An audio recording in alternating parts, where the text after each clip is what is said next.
Olá pessoal, então, tudo na paz, tudo certinho com você? Espero que sim. Vamos então trabalhar. O que é que temos para hoje? Vamos resolver as questões de física do caderno de Ciências da Natureza do Enem 2018. Caderno de Ciências da Natureza, segundo dia de aplicação, as questões de física. Vou resolver com muito cuidado. Fique tranquilo, tranquilo aí, vai dar tudo certo. Você vai conseguir fazer um bom estudo. Depois você pode assistir de novo. Aquela dica da folhinha em branco, você pode ir assistindo, anotando para fazer suas observações. E isso, sem dúvida, torna o seu estudo mais eficiente, tá bom? Mas antes que eu comece, quero fazer aquele velho pedido. Eu preciso que o canal fique mais forte. Dessa maneira eu posso cada vez mais aumentar o número de vídeos bacanas sobre o estudo da física. Eu posso, sem dúvida, aumentar o material para você estudar, que fica aí grátis no YouTube. Então, para isso, o que é que eu preciso? Fortalecer o canal. E para esse canal se tornar mais forte, eu preciso que você se inscreva no canal, ative as notificações e, claro, se gostar da aula, vou fazer de tudo para que você goste, dê o seu like, ok? Muito bem, vamos então agora, foco na lousa, tá aí. Exame Nacional do Ensino Médio, prova de Ciências da Natureza e suas tecnologias, a de matemática acontece no mesmo dia, você sabe. Eu escolhi o caderno azul para você ter como referência, tá? Enem 2018, conforme combinado. E aí vamos para a primeira questão de física desse caderno. Foi a questão 92, tá bom? Vamos lá. Com muito cuidado, você vai lendo concentrado, concentrada aí, sem pressa, tá? Não adianta se agoniar, aparecer aqui em cima. Vai dar tudo certo, você vai aprender sim, vamos pensar assim. Eu vou dar aqui o máximo para que você aprenda, vou caprichar nas aulas, mas você também tem que se concentrar e ter aí uma boa vontade, não ficar muito agoniado, que isso atrapalha bastante, tá? Você sabe que ansiedade demais para aprender atrapalha muito. Então fica aí relaxado, eu vou explicando devagarzinho e as coisas vão funcionar, você vai alcançar o seu objetivo, pode crer, tá bom? Então vamos lá, de olho na lousa. Leitura devagarzinho, você vai lendo também, tá? O carro flex é uma realidade no Brasil. Esses veículos estão equipados com motor que tem a capacidade de funcionar com mais de um tipo de combustível, você sabe disso, né? No entanto, as pessoas que têm esse tipo de veículo, na hora do abastecimento, têm sempre a dúvida: álcool ou gasolina?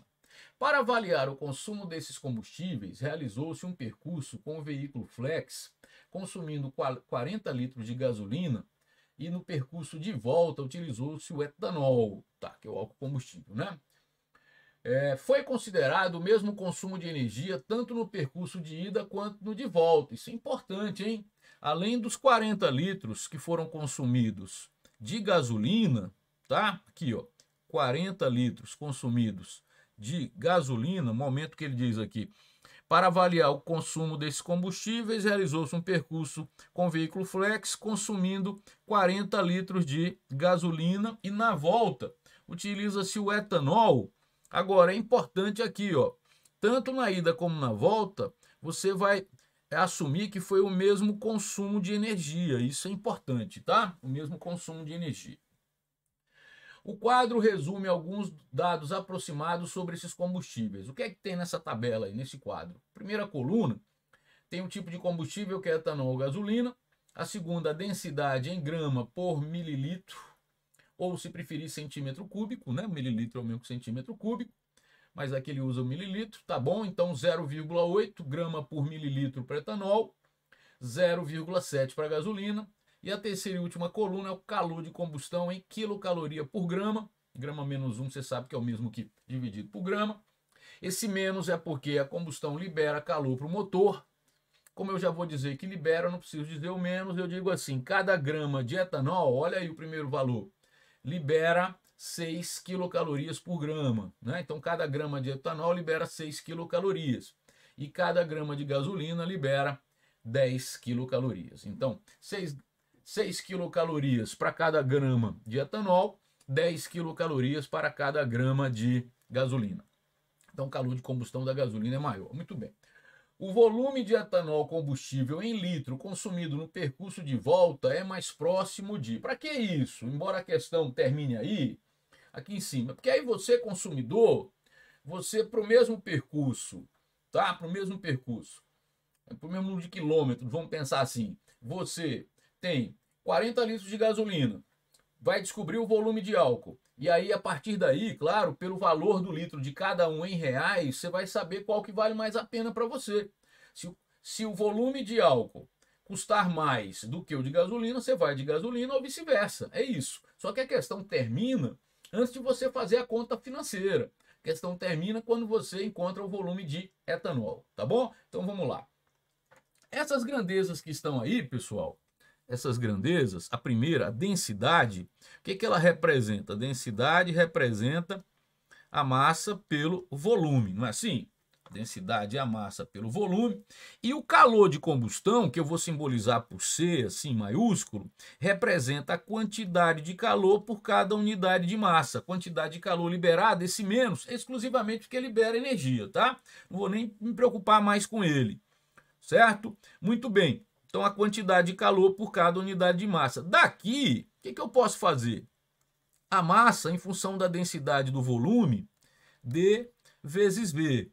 E daqui, a quantidade de calor, que eu sei que é a mesma nos dois experimentos, é C vezes M, ou ainda, a quantidade de calor fica C vezes D vezes V. Só que tanto usando o etanol, que é na volta, quanto a gasolina, que é na ida, a quantidade de calor liberada foi a mesma, você lembra? Então, essa quantidade de calor é a mesma. Isso quer dizer que o produto calor de combustão, densidade e volume é igual para o etanol e para a gasolina, concorda? Por que eu prefiro fazer assim? Gente, isso é uma cultura, é um hábito que eu tenho, porque em física, muitas e muitas vezes, você compara duas situações, é o caso dessa questão. E às vezes você ataca individualmente cada uma das duas situações e faz a mesma conta duas vezes. Você perde tempo, pode se confundir nas contas. O que é que eu prefiro?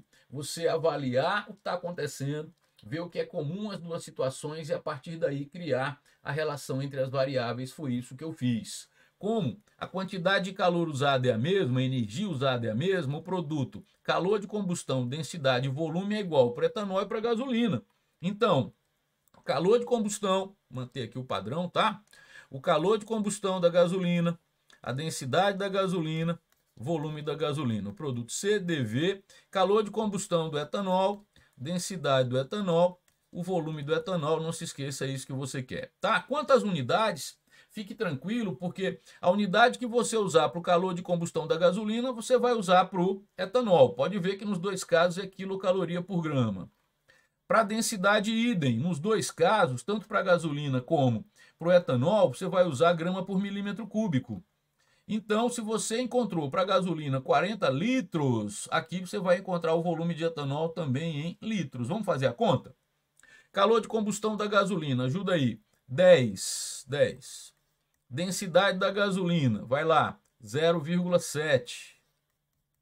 Volume da gasolina, 40 litros, estava lá no início do enunciado. Calor de combustão do etanol, volta, 6. Calor de combustão, 6. Densidade do etanol, 0,8. Vezes o volume do etanol, que é o que você quer, certo? Aqui tem uma continha rápida, 10 vezes 0,7 dá 7. Vezes 40 dá 280. E aqui dá 4,8. Então, o volume de etanol, 280 por 4,8. Claro, se você quiser ainda pode dividir por 4, né? Se você divide aqui por 4, fica 70. Se divide por 4, fica 4,8 por 4, 1,2. Não é isso? Se você quiser dividir 280 por 4,8, vai dar no mesmo. Claro, eu só fiz simplificar. 70 dividido por 1,2, 58,3 litros. Esse aí é o volume do etanol, 58,3 litros. Vamos procurar o gabarito? Muito bem. Vai lá para a gente marcar o gabarito correto. Vem aqui. Tá, o mais próximo de... Deu 58,3, não foi isso? Então vem aqui, letra D de dado, Aí está. Claro. E como é que é o contexto disso? Bom, aí você, com o custo do álcool, vê quanto gasta de álcool em reais, com esse volume de álcool, com o custo da gasolina, vê quanto gasta de gasolina, e aí, claro, para você escolher qual que você vai utilizar o menor valor. Afinal de contas, você não está rasgando dinheiro por aí, não é verdade? Muito bem, deu para entender? Vamos lá. O ritmo tá legal, você tá tranquilo, tá tranquila, eu quero que isso aconteça, tá? Vai aprender sim. Não fica rindo, não. Você vai aprender. Eu tô te vendo, você tá achando que não vai aprender? Eu tô te falando, confia em mim, vai dar tudo certo, as coisas vão funcionar. Sim, sim, sim, vão funcionar sim. E você vai alcançar o seu objetivo. Vai alcançar esse objetivo. Você está estudando que horas agora? Agora é de madrugada, você trabalhou o dia inteiro, sensacional. Vale a pena sim. Não desista, vai dar certo. Muitas pessoas fizeram isso, não é só você. Ah, trabalho demais, tem que estudar de noite, mas vai dar certo. Vai dar certo, tá bom? Então, conte comigo, vamos lá para a próxima questão. Tá aí. Leitura devagar, nosso acordo, tá? Questão 95. Usando um decímetro cuja menor divisão da escala, isto é, a diferença entre duas marcações consecutivas, é de 5 vezes 10 a menos 2 grama por centímetro cúbico, 5 vezes 10 a menos 2 grama por centímetro cúbico, é a menor divisão da escala, é a diferença entre duas marcações consecutivas. Tá, isso aí dá o quê? 0,05, né? Grama por centímetro cúbico. Um estudante realizou um teste de densidade, colocou esse instrumento na água pura e observou que ele atingiu o repouso na posição mostrada. Então aqui, água pura, tá? Ele tá aí. Como é que é essa história, hein? Bom, vamos relembrar um pouquinho de hidrostática, né? Você sabe que quando o corpo é menos denso do que o líquido, ele fica com a parte fora. Se preferir, há um volume emerso. Se ele fosse mais denso, ele afundaria. Como ele é menos denso do que o líquido, fica uma parte fora. Claro que se você aumentar a densidade do líquido, o que vai acontecer? Como a densidade do corpo não muda, essa parte emersa vai ficando maior, concorda? Quanto maior a densidade desse líquido sem mudar a densidade do corpo, ele vai ficando com a parte fora cada vez maior. Você se lembra disso de hidrostática? Muito bem.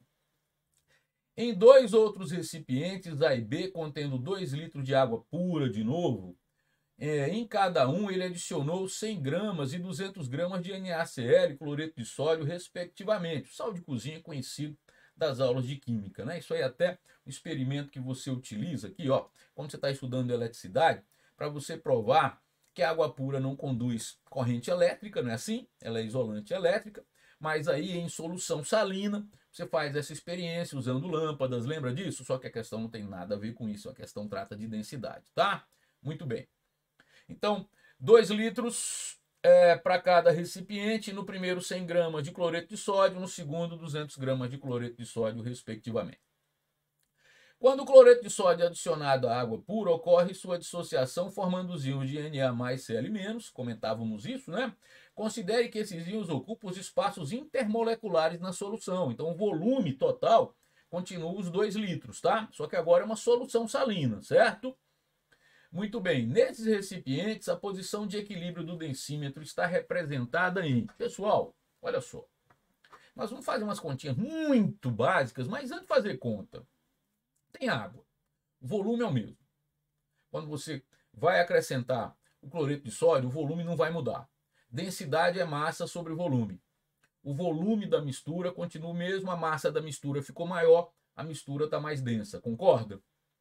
Se a densidade aumenta, é a densidade do fluido em que esse corpo está flutuando, a parte emersa fica maior, a parte imersa fica menor. Concorda? Então, independente de ser no recipiente A ou no recipiente B, você vai procurar respostas em que, nos dois casos, a parte emersa, a parte fora do líquido, é maior do que quando lá na água pura. Eu digo isso porque logo de cara, se você observar aí, essas letras A, B e C, só pelo recipiente A você já descarta. Nós não vamos resolver só assim não, tá? Por quê? Porque as letras D e E fica ainda confuso, você fica em dúvida. Mas se não tivesse, se tivesse só uma letra em que os dois recipientes, tá, comprovassem que a parte emersa desse densímetro ficou maior, ele ficou agora com a parte maior fora do líquido, seria a resposta. Por quê? De novo, porque essa mistura salina, essa solução salina, essa mistura de água com cloreto de sódio agora, escute, ela está mais densa, porque o volume é o mesmo e a massa ficou maior. E se esse corpo flutua num líquido que é mais denso do que era, a parte emersa fica maior, ele fica mais fora d'água. Concordam? E por isso, se você olhar as letras A, B e C, todas elas não entram nesse acordo. Na letra A, por exemplo, dá uma olhada. Só o recipiente A já resolve. Continua igual lá, não mudou nada. Na letra B piorou, ele afundou mais. Na letra C, ele também afunda mais. E não pode, por quê? Porque o líquido é que se torna mais denso. Então a parte emersa fica maior. Mas nas letras D e E, eu tenho na letra D ele fica mais imerso, ele fica mais emerso no recipiente A. Curioso é que em B ele fica mais fora ainda, o que é algo conivente com o que eu estou procurando. Por que é conivente com o que eu estou procurando? Porque o recipiente B ele contém um líquido mais denso. Ele não tem o dobro da densidade de A, não. Não é o dobro porque tem água na jogada. Não, mas ele sem dúvida é uma mistura mais densa, tá? A massa total não é o dobro, nem sei quanto. Veja, eu não posso nem. Claro que se quiser calcular, como é 2 litros e 2 litros, né? Eu tenho 2.000 gramas de água, imaginando a densidade da água como 1.000 gramas por litro. Eu tenho 2.100 em um e 2.200 em outro. No mesmo volume, tá claro então que não é o dobro. Eu não estou dizendo que é o dobro, estou dizendo que é o dobro a massa de cloreto de sódio que você usou, tá? Mas independente de ser o dobro ou não, escute, está mais denso. E se está mais denso do que A, B representa um líquido mais denso do que A parte emersa tem que ser maior do que em A. Isso acontece na letra D, pode observar, olha para a letra D. Tá vendo que ele está mais fora do que o recipiente A? Mas aí também acontece na letra B, desculpe, na letra E. Dá uma olhada lá. Também acontece na letra E, ficou meio ali esquisito. O que é que eu prefiro para você ficar 100% convicto do que é a resposta? Que a gente faça uma continha básica, tá? Mas eu me fiz entender que as letras A, B e C estão descartadas, porque nelas, só pelo recipiente A você já descarta, porque em A ele nem afundou mais, nem ficou mais fora, tá igual lá só com água pura, e em B e C ele afunda mais. Isso é conflitante com o que está acontecendo, afinal o líquido se tornou mais denso, tá bom? Mas vamos fazer uma continha, dá uma olhada aí na lousa, mas é uma conta muito sutil para a gente chegar no resultado com perfeição. Olha só, pessoal, vamos lá. Para o recipiente A, a densidade da mistura A, deixa eu voltar aqui para usar o padrão, tá? A densidade da mistura A é a massa da mistura sobre o volume da mistura, certo? A massa da mistura é a massa de água que eu tenho, que eu vou chamar de massa de H2O, mais a massa do sal de cozinha, que no caso são... Eu sei que você pode até dizer que tem 2.000 gramas de água, mas eu não quero não. Deixa assim, tá? Mais 100 gramas do cloreto de sódio, dividido pelos mesmos 2 litros, os 2.000 mililitros, se preferir 2.000 centímetros cúbicos. Por que eu preferi usar logo aqui? Porque se você notar, aqui está em centímetro cúbico, certo? Então, como é que vai ser? Aqui é para te mostrar que a massa de água sobre o volume de água dá a densidade da água pura, mas a mistura tem a densidade da água pura mais 100 dividido por 2.000. 100 dividido por 2.000, 2 zeros cai fora, é 1 por 20, fica 0,05. Eu estou te falando que a densidade aumentou em 0,05 grama por centímetro cúbico, que é a unidade que nós estamos usando, certo? A unidade qual é? O grama por centímetro cúbico. A mistura, comparado com a água pura, ela é maior tinha 2 litros de água. E aí acrescentei 100 gramas de cloreto de sódio. A densidade ficou maior em 0,05 grama por centímetro cúbico, certo? Vou colocar aqui entre parênteses, espera aí que assim você não enxerga, né? Você sabe que aqui está em, vou colocar aqui, grama por centímetro cúbico, você dividiu grama por centímetro cúbico. 2 litros, 2.000 centímetros cúbicos. Para B, é o mesmo raciocínio. É a massa da mistura sobre o volume da mistura. O que vai acontecer? A massa de água continua a mesma, o volume de água também, então não vou nem fazer essa parte aqui, eu já vou escrever a densidade da água, certo? Mas o que aconteceu? A diferença é que aqui são 200 gramas. Dá 200 dividido por 2.000, tá? A massa de água sobre o volume de água aqui não mudou, então o denominador é comum, eu posso fazer essa soma com tranquilidade. 200, repito, só pode somar as densidades, porque o denominador, o volume é o mesmo, tá? Cuidado, não vai levar isso para outra questão não, que você erra. Então aqui fica a densidade da água mais 200 por 2.000, 0,1, que é o dobro disso aqui, né? Grama por centímetro cúbico. 0,1. Então veja, o recipiente B, dá uma olhada lá, vamos dar uma investigada. O recipiente B, pessoal, o que aconteceu? Vou usar vermelho aqui para você enxergar melhor. Dê uma olhada, a densidade ficou maior em 0,1, que é 2 vezes 0,05, que ele garantiu aqui que era a distância entre duas marcações consecutivas. Então, no recipiente A, é só uma distância entre duas marcações consecutivas. Veja que estava aqui, ó, tinha duas marcações dentro do líquido, tá? Então, como ficou mais denso, ele vai ficar mais fora, vai uma marcação para fora, é o que está aqui, ó, certinho. É o que está acontecendo para A. E para B, duas marcações para fora, ó, pode ver. Para A foi uma, era essa aqui que estava imersa, comparado com a água pura, e para B, duas. Houve uma variação aqui de uma marcação e aqui a variação de duas marcações. Uma marcação 0,05, duas marcações 2 vezes 0,05, que foi exatamente o que nós encontramos aqui de variação na densidade. Então, sem dúvida, ok? O que é que eu tenho aqui como gabarito? O gabarito, então, vai ficar a letra D de dado. Tá aí, perfeito para você. A questão resolvida. Pergunto de novo. Tranquilo? Deu para entender bem? Ficou também esse cuidado que você não vai achar que a densidade de uma mistura é a soma das densidades dos líquidos que compõem a mistura. Não vai pensar isso não, tá? Cuidado, não é isso que está aí não, certo? O que está aí é que eu tenho uma situação em que o volume foi o mesmo. É uma situação que nem sempre se repete, porque em outras vezes, lembre-se disso, você faz misturas de líquidos immiscíveis.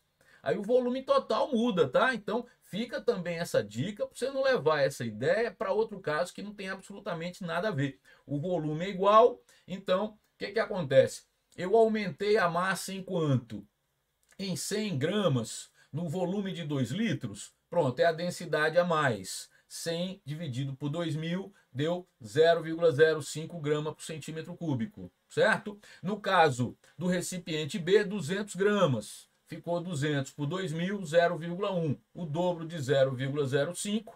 Por isso que em A ele fica a mais fora uma unidade, uma divisão. E em B ele fica a mais fora do líquido, duas divisões. Sem dúvida, então, gabarito letra D de dado. Vai dar tudo certo. É isso mesmo. Você vai aprender. Confie, tá bom? Vamos para a próxima.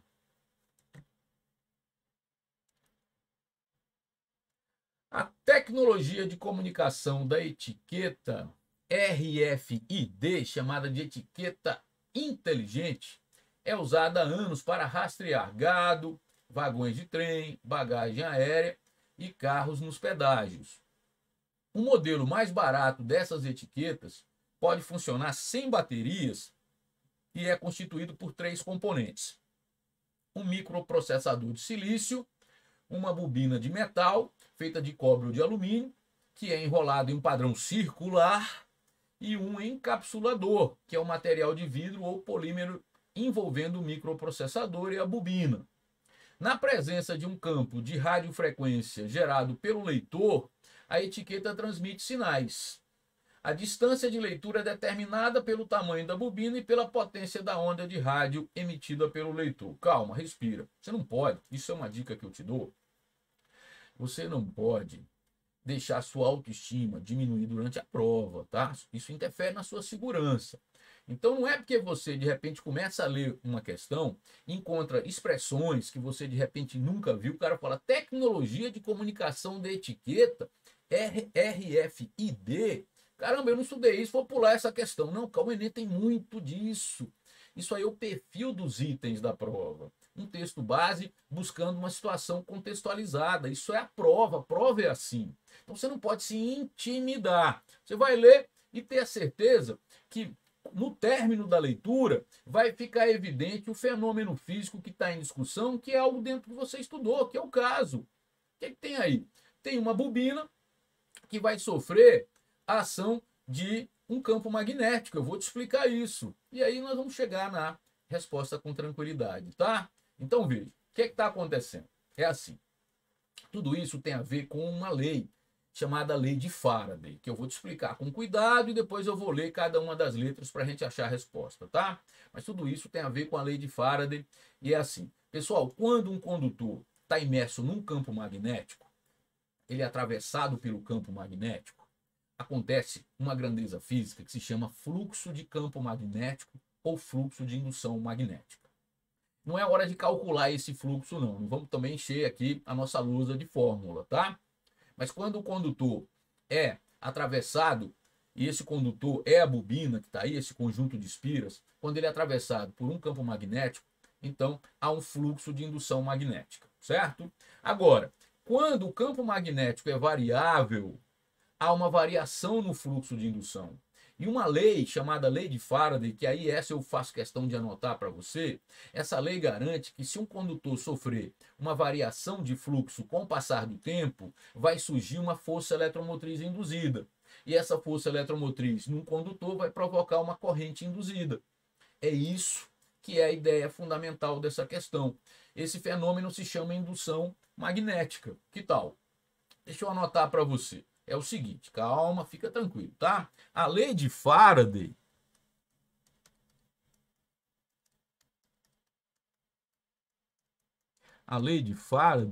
garante que o módulo da força eletromotriz induzida é o módulo da variação de fluxo com o passar do tempo. Então, se o condutor sofre uma variação de fluxo com o passar do tempo, tem força eletromotriz. Se tem força eletromotriz e o condutor é metálico, claro, é um condutor, o que vai acontecer? Há uma corrente induzida e é aí que o equipamento funciona, fundamentado nessa corrente induzida, certo? Agora, por que há uma variação de fluxo? Por que há essa variação de fluxo? Porque a radiofrequência, e eu vou destacar aqui o momento que ele fala disso, tá? Ele diz aqui, ó, na presença de um campo de radiofrequência, peraí que ficou espesso, rapidinho. Agora, na presença de um campo de radiofrequência. Radiofrequência é uma onda eletromagnética, estou aqui em cima. Uma onda eletromagnética é formada por campos elétrico e magnético que são variáveis. Então, veja, esse condutor vai ficar, ao ser atingido por essa onda eletromagnética, a onda de radiofrequência, ele vai ficar imerso num campo magnético que é variável. E esse campo magnético variável, então, ele vai provocar uma variação no fluxo de indução. Veja, não é só o campo magnético, porque o campo magnético provocaria fluxo. E o que eu quero é uma variação de fluxo. Como a onda de radiofrequência é uma onda eletromagnética, ela se fundamenta em campos elétrico e magnético que são variáveis, esse condutor, essa bobina, esse conjunto de espiras metálico, que ele dá duas opções aí para você, no enunciado, ele vai sofrer uma variação no fluxo de indução. E essa variação no fluxo de indução, segundo a lei de Faraday, ela vai acarretar uma força eletromotriz induzida, uma DDP, num condutor. Um condutor, uma DDP, o que significa? Uma corrente induzida. E é isso, essa corrente induzida que vai ser usada pelo equipamento, é isso que a gente vai buscar na resposta correta. Vamos ler cada uma, certo? Até encontrar, vai. Foco aí, concentração. A etiqueta funciona sem pilha porque o campo elétrico da onda de rádio, não. Campo elétrico nada. Agita elétrons da bobina, não, senhor. Letra B, o campo elétrico de novo errou, cria uma tensão na bobina, não é o campo elétrico. Letra C, o campo magnético da onda de rádio induz corrente na bobina. Olha, ele nem explicou tanto quanto a gente, tá? É verdade, esse campo magnético da onda de rádio é um campo magnético variável, causa uma variação de fluxo com o passar do tempo, que induz uma força eletromotriz, e essa força eletromotriz gera uma corrente que se chama induzida. Eu achei a resposta, mas calma aí, tá? Eu já sei que é a letra C, mas vamos ver o resto. O campo magnético da onda de rádio aquece os fios da bobina. Olha, deixa eu te falar. A corrente induzida, como qualquer corrente no condutor, tem aquecimento, que é o efeito Joule, mas tem nada a ver com a explicação do fenômeno que você quer, tá? E na letra E, o campo magnético da onda de rádio diminui a ressonância no interior da bobina. Isso aí é o tipo de distrator, uma resposta errada, que quer enganar aquele estudante que se intimida por expressões que ele ouviu falar. Então, de repente, ouviu falar em ressonância, bobina, e acha que tem algum vínculo com a explicação, e não tem absolutamente nada a ver. Portanto, sem dúvida, está aí a resposta, gabarito, letra C. Tá bom? Vamos lá para a próxima, então? Vamos lá. O sonorizador é um dispositivo físico implantado sobre a superfície de uma rodovia, de modo que provoque uma trepidação e ruído quando da passagem de um veículo sobre ele, alertando para uma situação atípica à frente, como obras, pedágios ou travessia de pedestres. E no caso da gente também, né, no nosso trânsito, a gente vê isso também antes de lombadas, não é assim? Às vezes tem para te avisar que tem uma lombada, às vezes é até uma lombada eletrônica. Ao passar sobre os sonorizadores, a suspensão do veículo sofre vibrações que produzem ondas sonoras, resultando em um barulho peculiar. Considerando um veículo que passe com velocidade constante igual a 108 km por hora, olha aí, está correndo, hein? Sobre o sonorizador, cujas faixas são separadas por uma distância de 8 centímetros. Tá te dando informações sobre a velocidade do veículo e a distância entre as faixas desse sonorizador. A frequência de vibração do automóvel percebida pelo condutor durante a passagem nesse sonorizador é mais próxima de quanto? Tá certo, pessoal? Olha só, deixa eu fazer uma pergunta. Que tal a gente imaginar, veja se vai ficar bacana, que o carro está parado e o sonorizador que está vindo. É uma verdade? Lembra disso que não existe verdade, existe referencial? Do ponto de vista, é o sonorizador que está passando com a velocidade do carro para trás? Eu posso imaginar assim? Ó, foi assim que eu construí essa figura aqui, ó. Vê lá.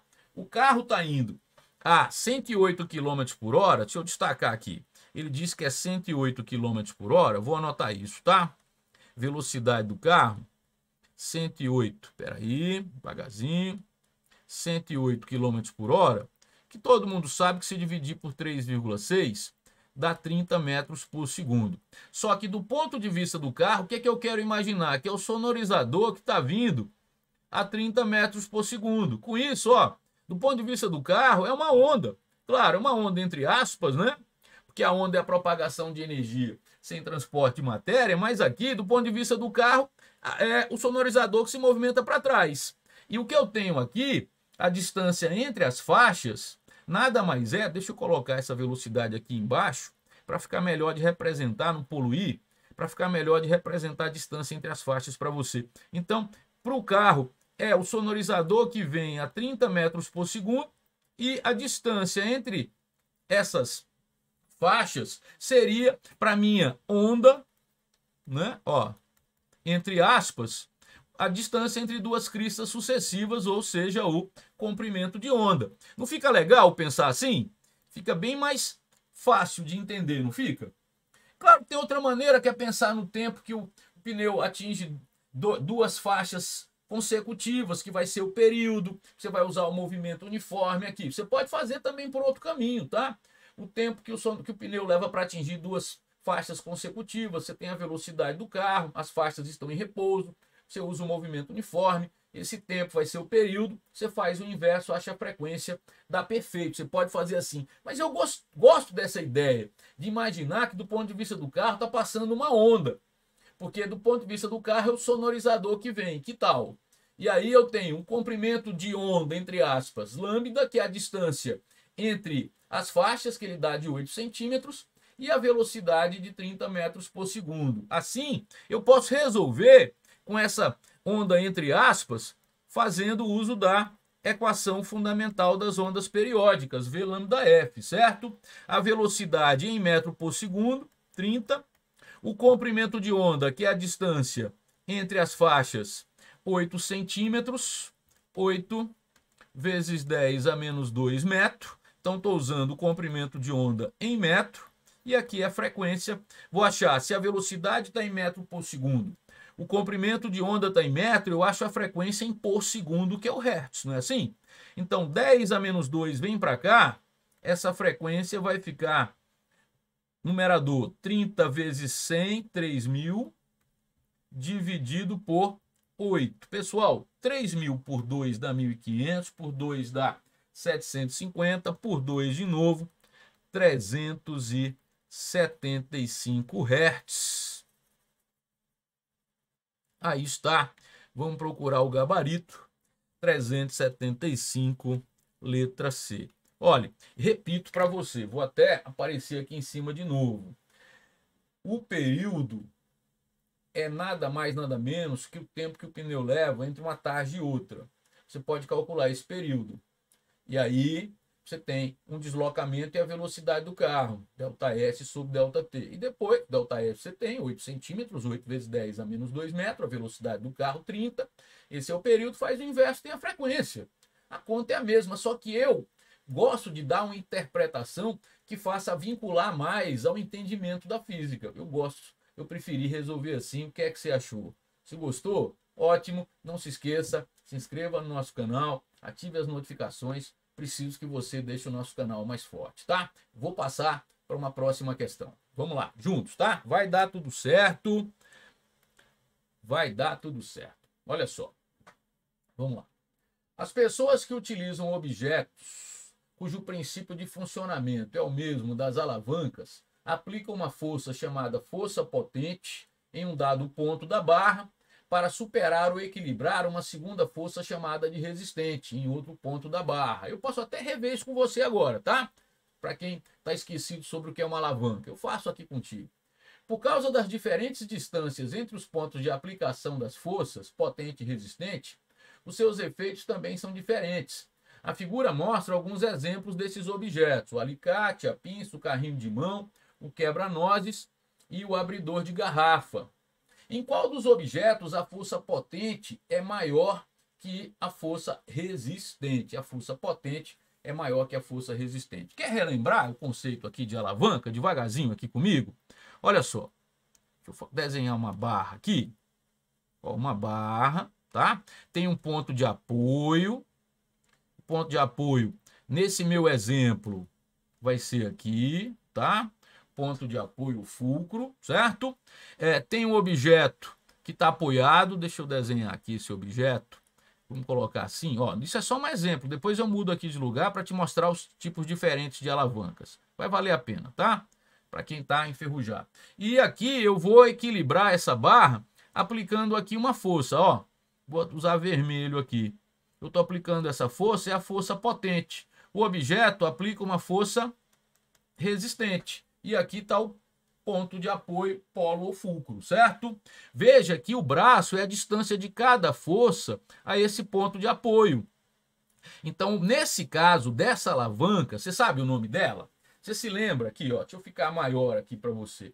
O nome da alavanca diz respeito a quem está entre. Olha só, é isso. Quem está entre. Só isso, a pergunta é essa.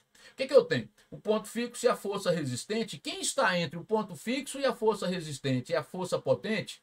Essa alavanca é a alavanca interpotente, porque a força potente está entre o ponto fixo e a força resistente. É assim que se dá o nome da alavanca.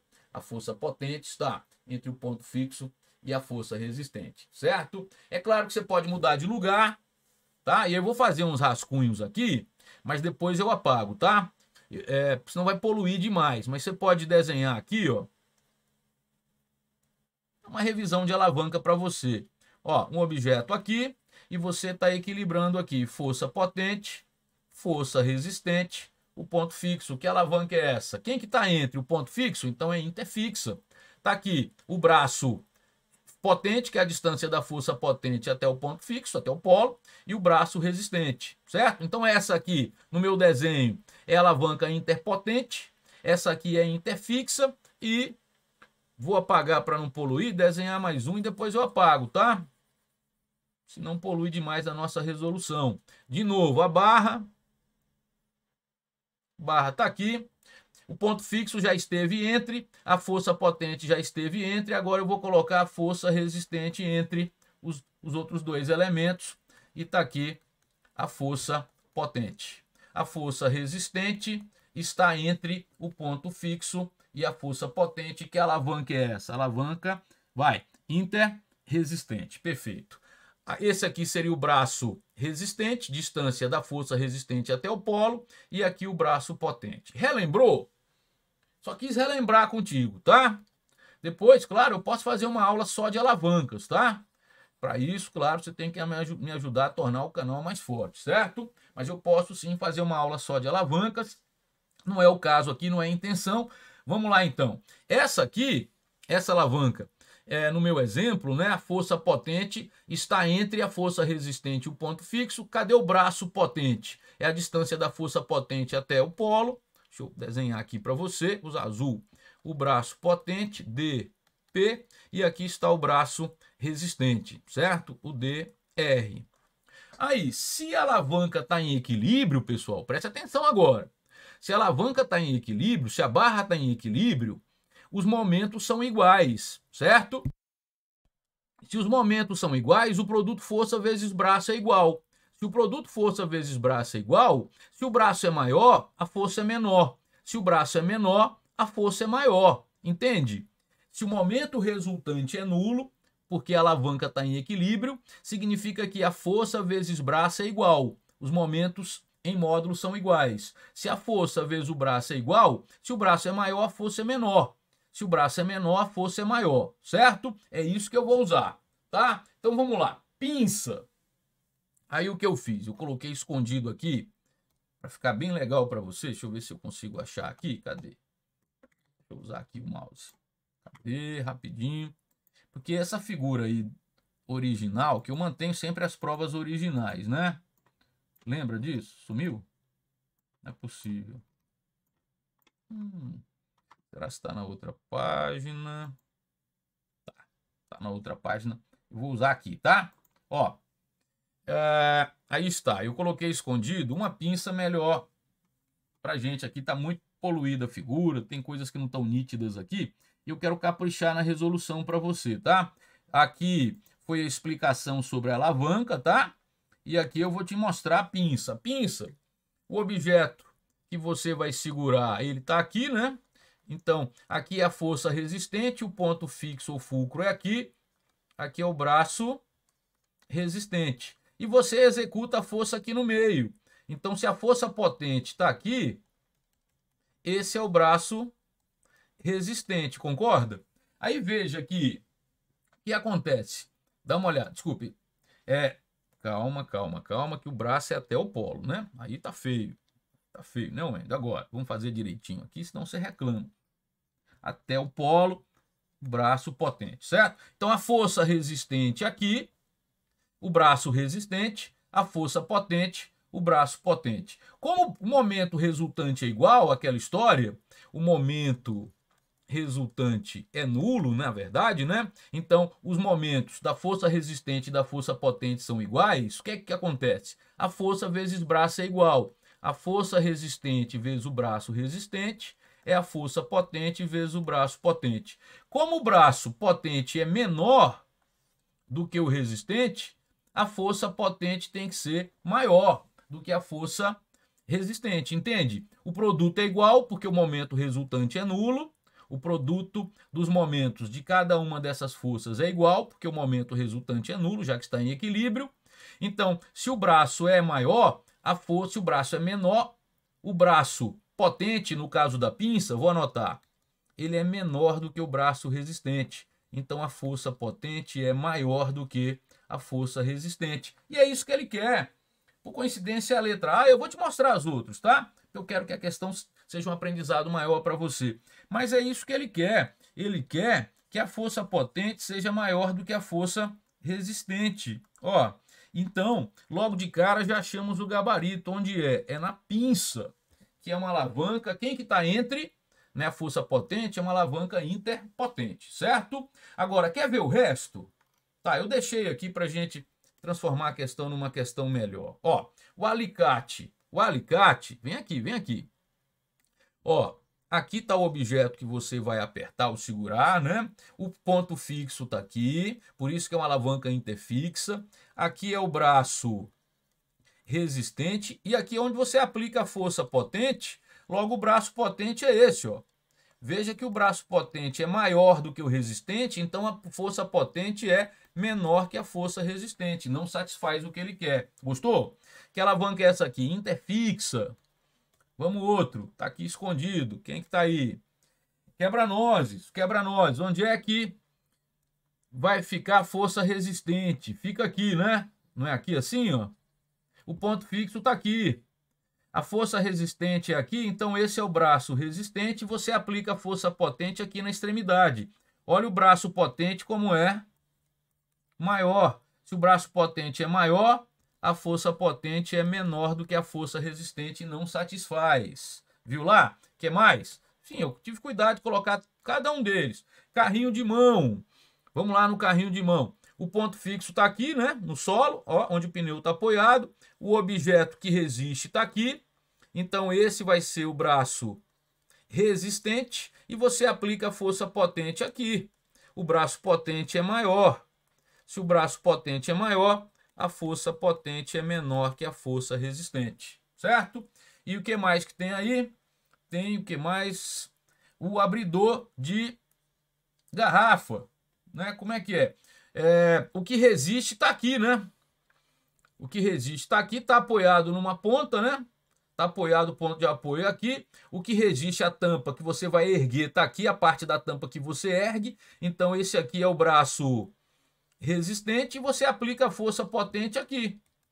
Então, o braço potente é maior do que o braço resistente. Logo, a força potente é menor. Portanto, aí, cada uma das alavancas para você, cada uma das alavancas mostrando que só a pinça é que a força potente foi maior do que a força resistente, portanto, o gabarito, letra A, aí está.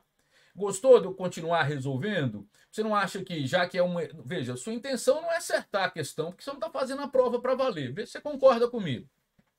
Você não quer saber só o gabarito, isso na prova. Mas você não quer ver a resolução para dar passos para frente no seu aprendizado? Então eu acho que se a resolução envolve discussões mais densas, mais consistentes, você, sem dúvida, dá uma quantidade de passos maior à frente, mais perto, claro, de alcançar o seu objetivo, e é isso que a gente quer. Não é assim? Muito bem, vamos para mais uma questão. Tá aí.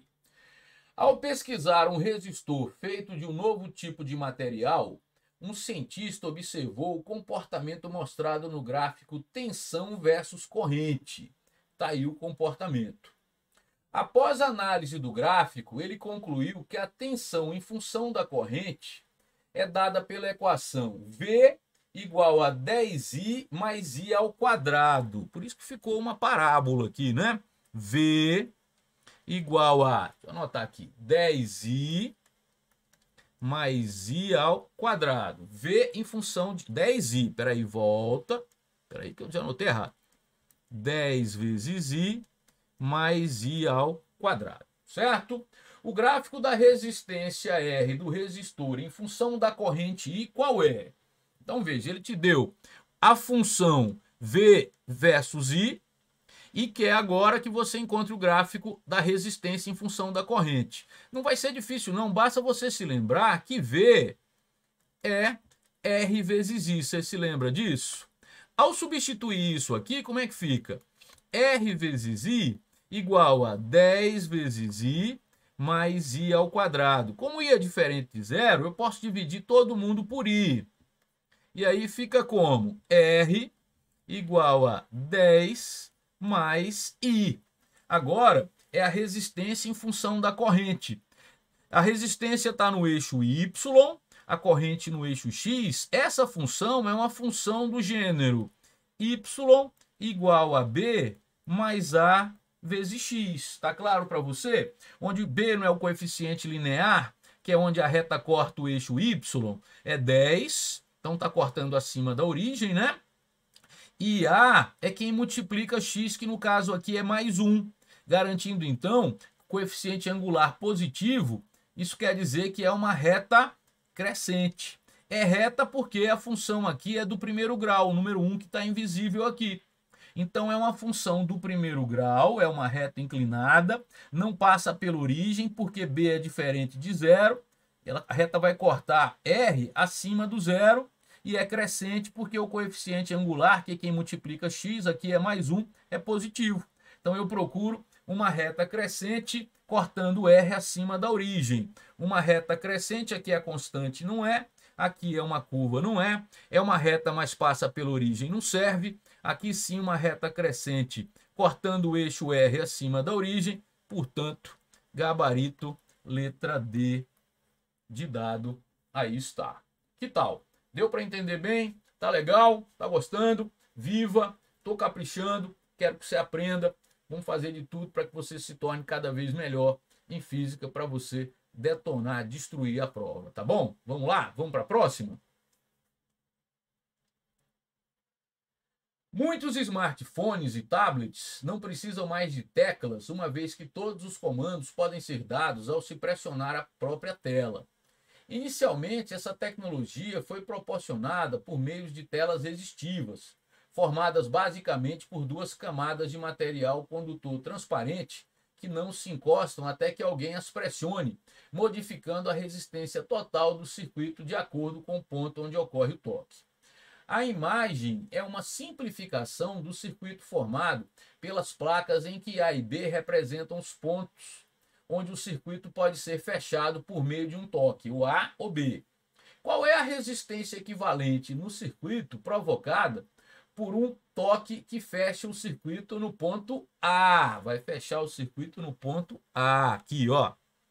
Tá aqui, fecha o circuito em A. Então o circuito elétrico vai ficar como? Tá aqui, a DDP, a eletromotriz. Eu tenho os dois resistores. Aqui também são dois, só que tem um detalhe.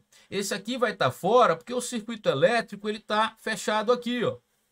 Então esse cara, ele não faz parte do circuito elétrico. Aqui tem um trecho aberto, ele está fora do circuito, certo? Cada resistor desse vale 4 kΩ. 4 kΩ. Isso está na própria figura, certo? Então o que é que você tem aqui? Você tem esses dois resistores ligados nos mesmos dois pontos. Se você quiser, eu posso dar nome aos pontos para ficar melhor para você, tá? Eu não vou gastar as letras A e B porque já foram usadas. Eu vou usar aqui X. Se aqui é X, aqui também é X. Se esse ponto é Y, aqui também é Y. Então eu tenho a mesma DDP. Os dois estão em paralelo e resistores iguais em paralelo. É pegar a resistência de um deles e dividir pelo número de resistores. Então dá 2 kΩ, certo? E aqui um ponto Z. Um ponto Z para chegar na DDP. Dá uma olhada. Fica assim, ó. O circuito elétrico. Não precisa desenhar tanto não, mas eu acho que você entende melhor. Esse ponto aqui é X. Ó, X. Esse ponto aqui é Z. E o que é que eu tenho? Eu tenho esse resistor de 2 kΩ entre X e Y. Então vai 2 kΩ, vai 2 kΩ entre X e Y. 2 kΩ. Y está aqui, certo? Ó. E outro resistor, só que agora de 4 kΩ, outro resistor de 4 kΩ entre Y e Z. Só que agora esses dois resistores estão em série, porque é uma corrente só. E resistores em série, o equivalente é somar as resistências. Então, eu fico com resistência equivalente 6 kΩ por pressionar no ponto A, certo? E aqui eu terminei chamando de X para ficar mais organizado, para não confundir com A e B, tá? Que tal? Veja aí se você entende. Quando pressiona em A, esses dois ficam em paralelo, dá 2 kΩ. O resultado fica em série com 4, por isso o equivalente é 6, resolvendo de novo de uma forma mais resumida para você. 6 kΩ, 6 kΩ, vamos procurar? Tá aqui, letra C. Gabarito, então, letra C. Que tal? Tranquilidade? Muito bem, tá aí, resolvida mais uma questão. Depois eu resolvi de novo lá na figura original, de uma forma mais objetiva. E é isso, eu quero que você aprenda, não quero só que você encontre a resposta. Quero que em cada resolução você dê passos para frente no domínio da física, tá bom? Vamos lá, mais uma. Alguns peixes, como o poraquê, a enguia elétrica da Amazônia, podem produzir uma corrente elétrica quando se encontram em perigo. Um poraquê de 1 metro de comprimento, em perigo, produz uma corrente em torno de 2 amperes e uma voltagem de 600 volts. Corrente 2 amperes, voltagem DDP de 600 volts. Perigoso, né? Muito bem. O quadro apresenta a potência aproximada de equipamentos elétricos. O equipamento elétrico que tem potência similar àquela produzida por esse peixe em perigo é... Tá, mas qual é a potência do peixe em perigo? Você tem U e tem I, vamos calcular a potência pelo produto U vezes I. Bem simples a questão. U está em volts, I em ampere, então está no sistema internacional. Já eu encontro a potência no sistema internacional, que é o watt. Então, DDP 600, corrente 2, 1.200 watts. 1.200 watts, mas qual é o equipamento? Vamos buscar na tabela. Qual é o equipamento na tabela? 1.200 watts é a churrasqueira elétrica. E a churrasqueira elétrica está aqui entre as opções na letra D de dado. Essa foi bem rápida, né, pessoal? Bem tranquilo. Me deu DDP e corrente. Potência elétrica é o produto U vezes I. U 600 e 2 amperes. 1.200 watts. Procuro na tabela. Churrasqueira elétrica. Marco o gabarito correto. Ok? Vamos lá para mais uma? Vamos embora.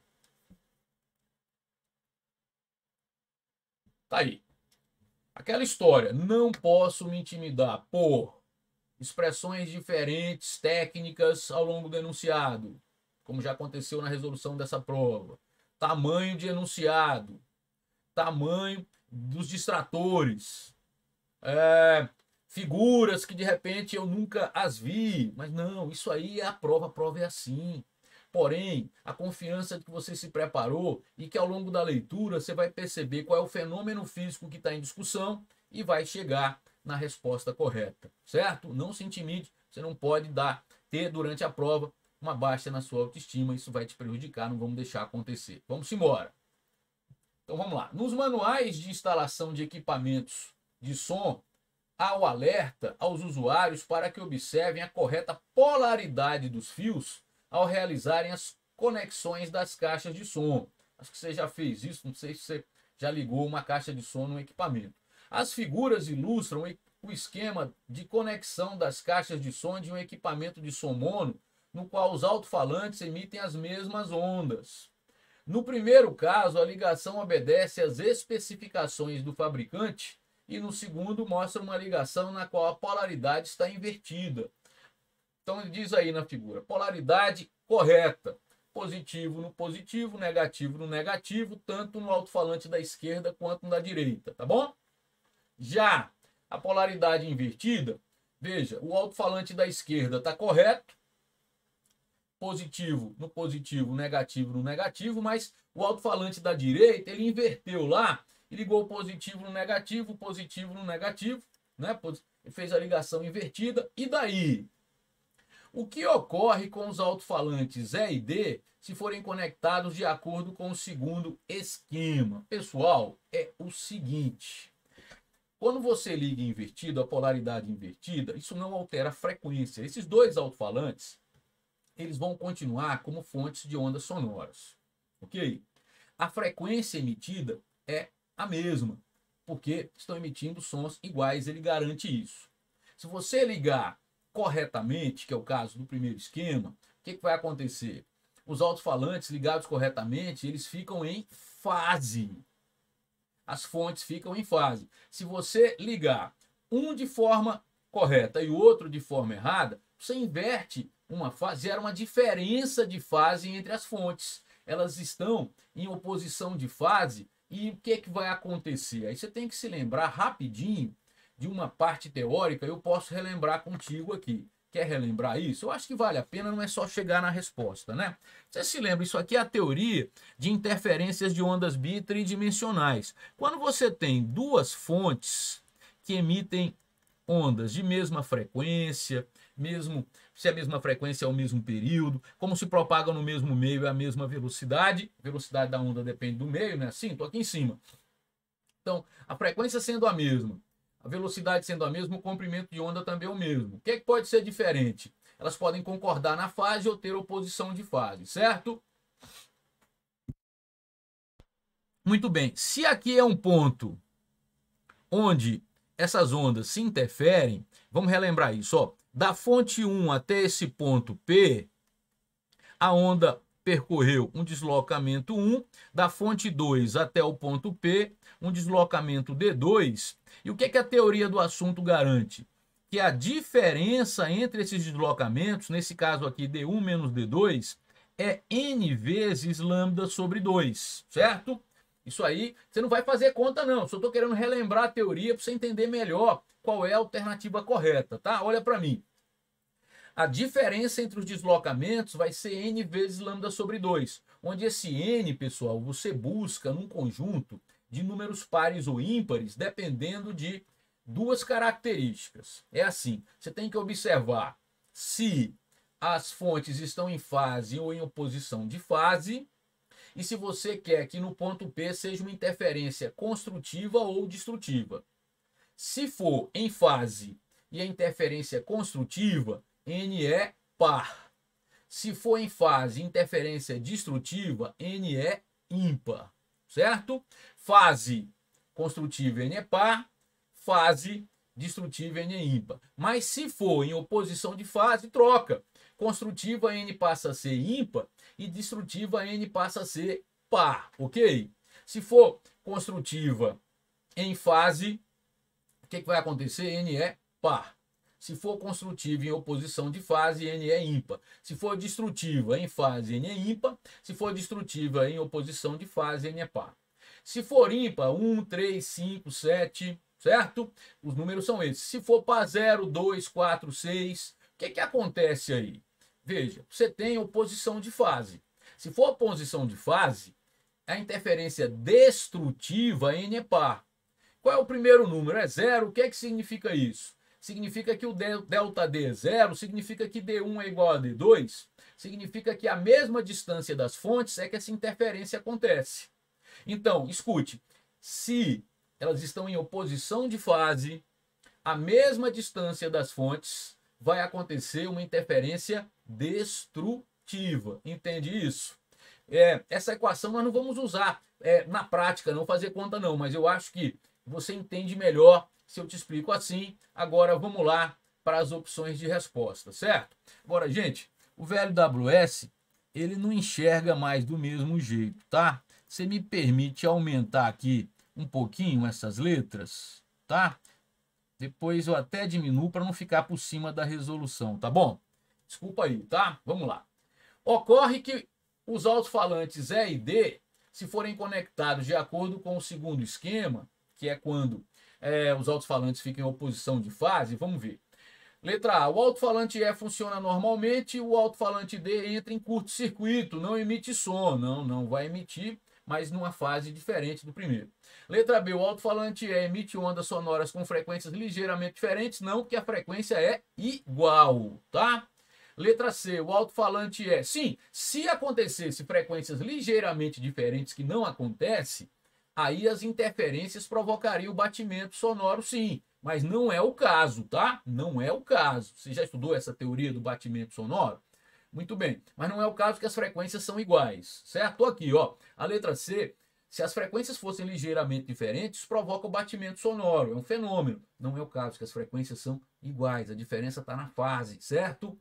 Letra D. O alto-falante E emite ondas sonoras que aproximam de um lapso de tempo em relação, que apresentam um lapso de tempo em relação às emitidas pelo alto-falante D. Está dizendo que existe um delay, um atraso, e não é o caso, não tem atraso, certo? A diferença está na oposição de fase. Para fechar, sobrou a letra E, né? O alto-falante E emite ondas sonoras em oposição de faces emitidas pelo alto-falante D, provocando o fenômeno de interferência destrutiva nos pontos equidistantes aos alto-falantes. Perfeito! Vou diminuir aqui para não estragar a estética, mas é isso mesmo. De novo, por quê? Porque como estão em oposição de fase, pessoal, aqui em cima, em oposição de fase, se for destrutiva, N é par. E o primeiro número é 0. Delta D fica 0 vezes lambda sobre 2, delta D é 0. Toda vez que delta D for 0, então, quando eles tiverem, o ponto estiver à mesma distância dos alto-falantes, vai acontecer uma interferência destrutiva. É perfeito. Eu acho que essa equação e essa teoria te ajuda. Vamos lá marcar a letra E. Tá aí, gabarito, letra E. Ok? Muito bem. Eu procuro não te convencer forçando o entendimento. Eu quero que você participe dessa compreensão. Por isso que eu faço questão de explicar com mais detalhe. E é claro que para isso leva mais tempo, mas as minhas aulas são assim, tá bom? Por isso você tem que ter paciência e concentração. Vamos partir para uma próxima questão. Vamos lá? Mais uma? Tá aí.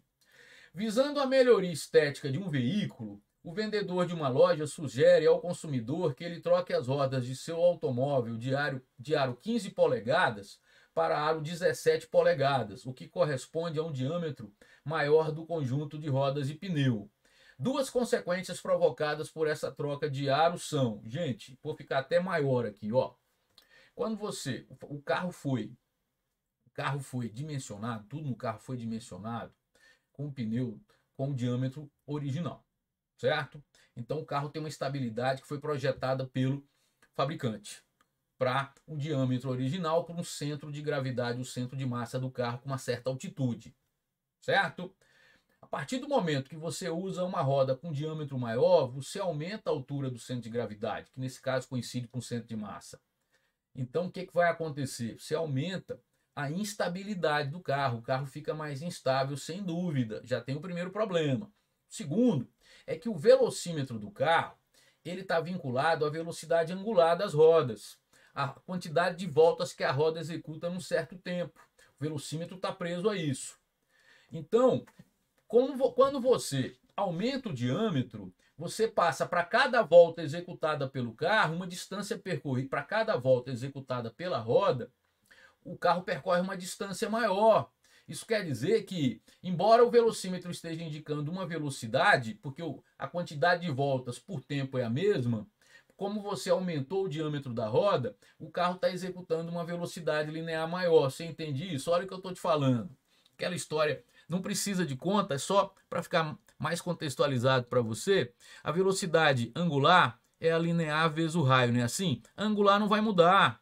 Você vai usar um raio maior, você vai ter uma velocidade linear maior. Você vai ter, com o pneu, cada volta ele percorrendo uma distância maior. Não precisa de fórmula, tá? Só para você pensar. Cada volta executada com pneu de diâmetro maior, ele vai percorrer uma distância maior. Só que o velocímetro vai estar indicando o mesmo número de voltas, vai indicar uma velocidade menor do que a velocidade real do carro. Veja aí o perigo.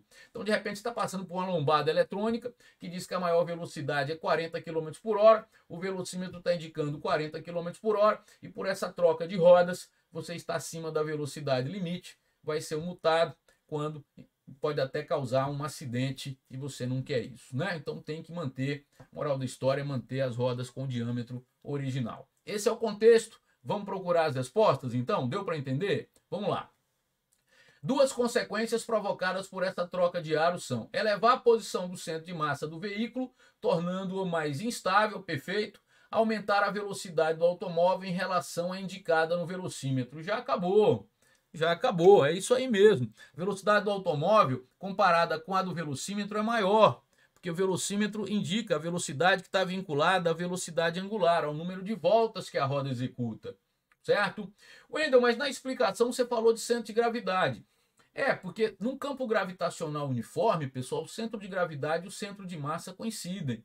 Então, você pode falar centro de massa ou centro de gravidade, ok? E é isso mesmo, quando você aumenta a altura do carro, você aumenta a altura do centro de massa e isso torna o carro mais instável.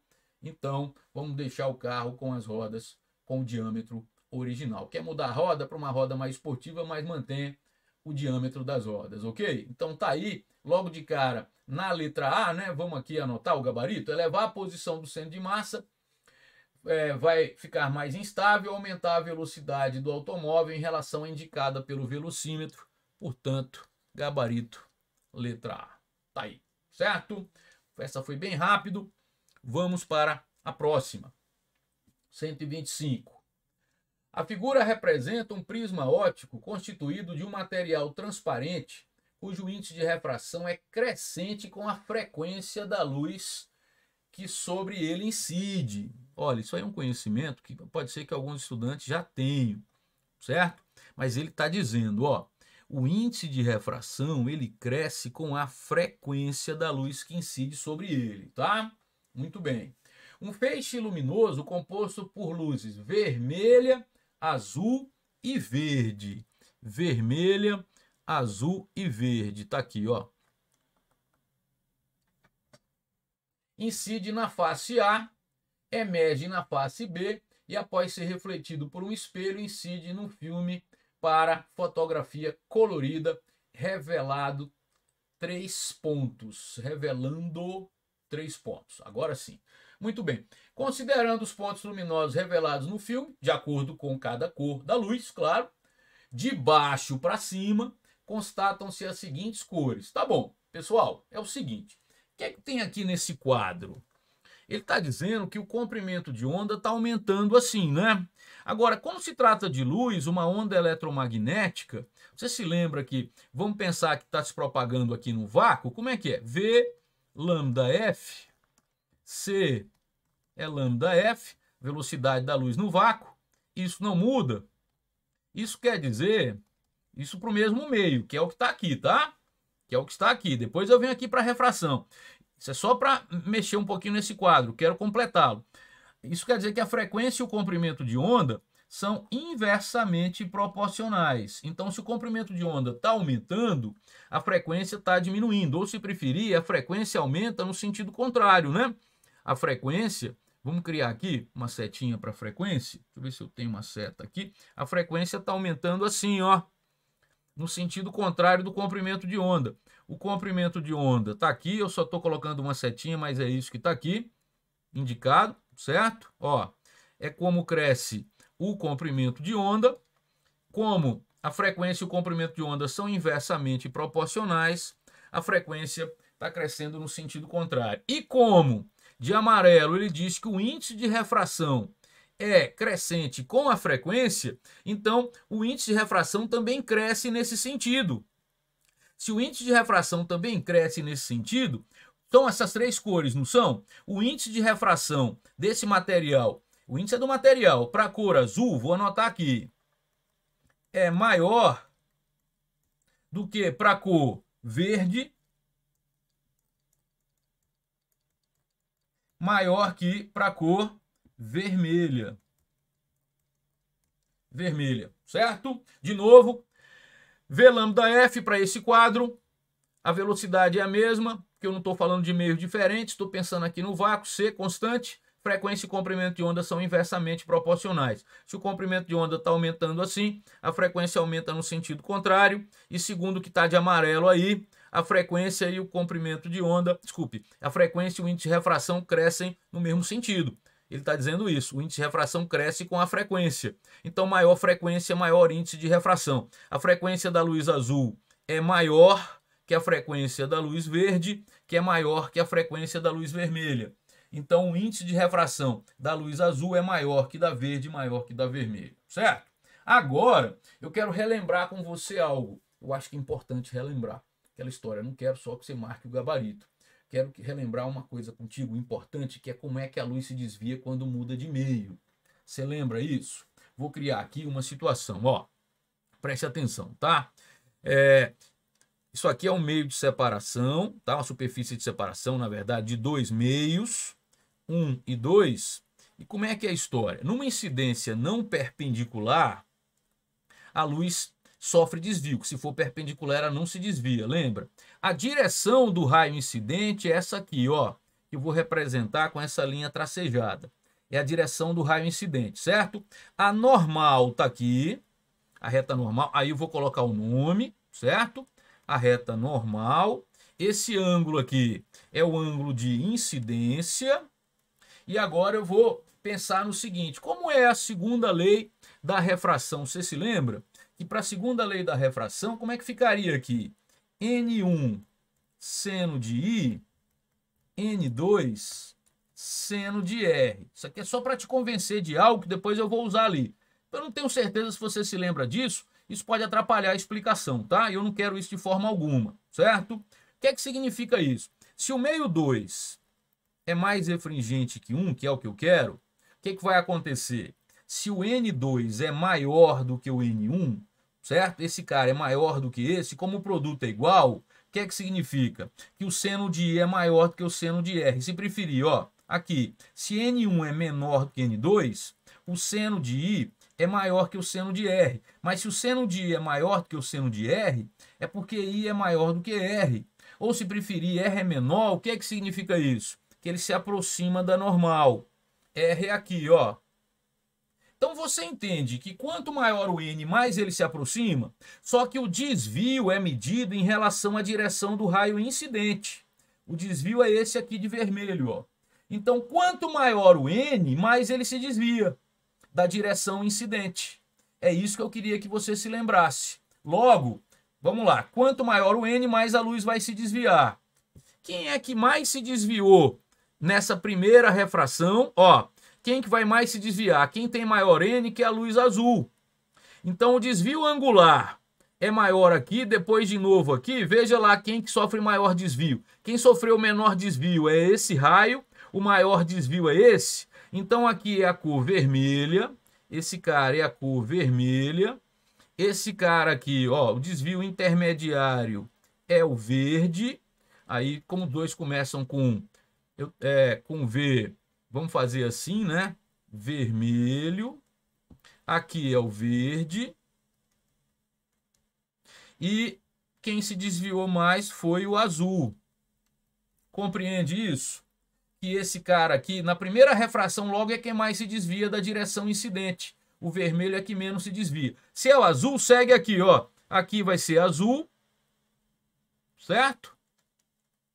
Aqui segue o verde.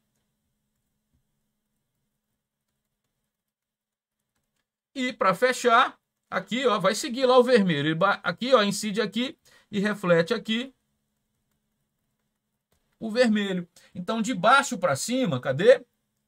É porque eu terminei colocando aqui, né? Mas é de baixo para cima, assim. Depois eu apago para não confundir alguma coisa aqui, tá? Vermelho, verde, azul. Vermelha, verde, azul. Gabarito, então, letra A. Tá aí. Que tal? Valeu a pena essa revisão aqui? Você lembrou essa história para entender que quem mais se desvia é quem tem maior N? Ó, tá aqui, tá? Eu acho que é importante, é fatal para a resolução. Eu temi que você não se lembrasse disso, mas a resolução efetiva é o que tá aí, ó. A resolução efetiva é essa. Eu espero que esteja tudo bem com você. Eu tô aqui em cima. Demora porque nós estamos resolvendo com muito cuidado. Você dá pausa, assiste de novo, volta, faz anotações. Essa é a proposta, tá bom? Vamos lá para a próxima questão. Tá acabando, não falta muito não, tá? Vamos lá. Os desenhos animados, em desenhos animados, é comum vermos a personagem tentando impulsionar um barco, soprando ar contra a vela para compensar a falta de vento. Algumas vezes usam o próprio fôlego, foles ou ventiladores. Estudantes de um laboratório didático resolveram investigar essa possibilidade. Para isso, usaram dois pequenos carros de plástico A e B, instalaram sobre estes pequenas ventoinhas, isso aí vai ser importante, pequenas, tá? E fixaram verticalmente uma cartolina de curvatura parabólica. Isso aí é outra ideia importante, você não pode deixar isso passar, para desempenhar a função análoga à vela de um barco. No carro B, inverteu-se o sentido da ventoinha e manteve-se a vela a fim de manter as características físicas do barco, massa e formato da cartolina. Tudo bem. Então a diferença é que você muda o sentido, você inverte lá a ventoinha, não se esqueça que ela é pequena, certo? É um pequeno ventiladorzinho, tá? E, muito bem, pois a ventoinha está direcionada para a vela. Tá bom. Cadê? A montagem do carro A busca simular a situação dos desenhos animados, pois a ventoinha está direcionada para a vela. Tá bom. Então A é o que simula os casos dos desenhos, B é uma outra possibilidade que a questão quer discutir. A dúvida é, será se A vai se movimentar? Né? Será que se movimenta? Né? Existe um mito aí, um tabu.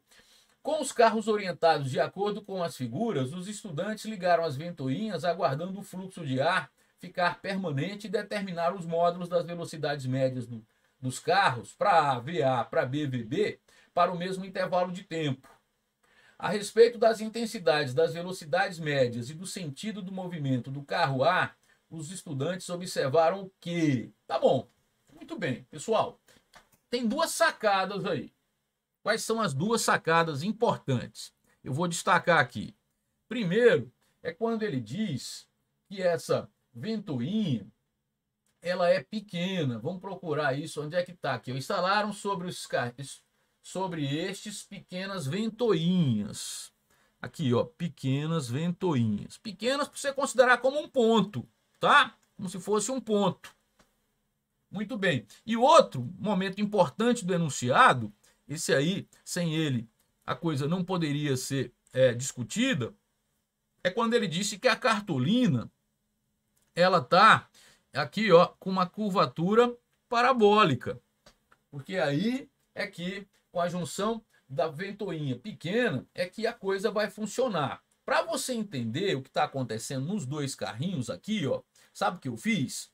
Eu desenhei de cima, tá? Eu fiz uma figura de cima, como se você estivesse olhando daqui e daqui, para você visualizar melhor o que vai acontecer com o ar, que é o fatal, é o fundamental aí, tô aqui em cima, para você entender o processo desse fenômeno, tá certo? Então, numa vista de cima, aqui, ó, dá uma olhada. São cortes de cima, tá aqui, ó, a cartolina parabólica, o carro A, o carro B e a ventoinha, aquela história, tá? Como ela é pequena, eu vou considerar aqui, ó, um ponto. O que vai acontecer? Como é um ponto, e eu tô falando de uma parábola, ela vai interagir com o ar, empurrando o ar no sentido da vela, e esse ar vai se refletir, e o que vai acontecer?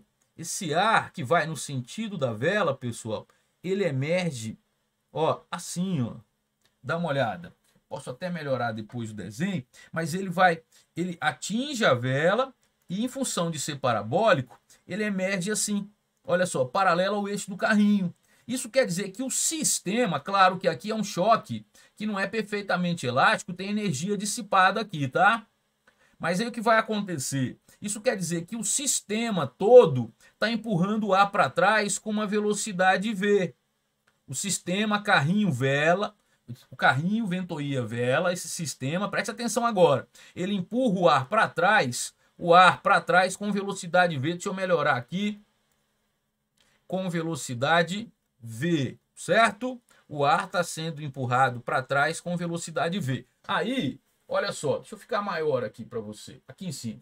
Pessoal, quando a resultante externa, um sistema, é nula, há conservação da quantidade de movimento de um sistema. Se você imaginar o sistema no início, que era ar, e o outro corpo era carrinho, ventoinha, vela, um corpo só, e o outro ar, o que é que aconteceu? Esse sistema, carrinho, ventoinha, vela, empurrou o ar para trás. O ar agora tem uma velocidade para trás, para a esquerda, no meu desenho, e aí a quantidade de movimento do sistema não muda. Isso quer dizer que o sistema carrinho, ventoinha e vela tem que ter uma velocidade para a direita, pela conservação da quantidade de movimento. Tá aqui. Então o carrinho A vai se movimentar para a direita com uma velocidade VA. Por quê? Porque o sistema carrinho, ventoinha e vela, esse sistema empurrou o ar para trás. certo? Esse ar tem uma velocidade para trás. Então, a quantidade de movimento antes tem que ser igual a depois, há uma conservação da quantidade de movimento. Se tem uma parte do sistema se movimentando num sentido, a outra parte se movimenta no sentido contrário. Então já sei que o carrinho A tem uma velocidade A para a direita, tá? Agora, aqui é mais fácil. Por quê? Porque a ventoinha tá já empurrando o ar para trás. Não tem a colisão com a vela, então não tem aquela dissipação de energia. Isso quer dizer que o ar empurrado para trás aqui, pessoal, pela ventoinha, o ar empurrado, pela ventoinha, com uma velocidade V' maior que V.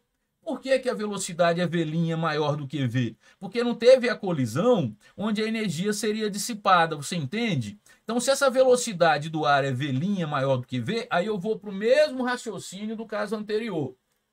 Quando a resultante das forças externas ao sistema é nula, há conservação da quantidade de movimento do sistema.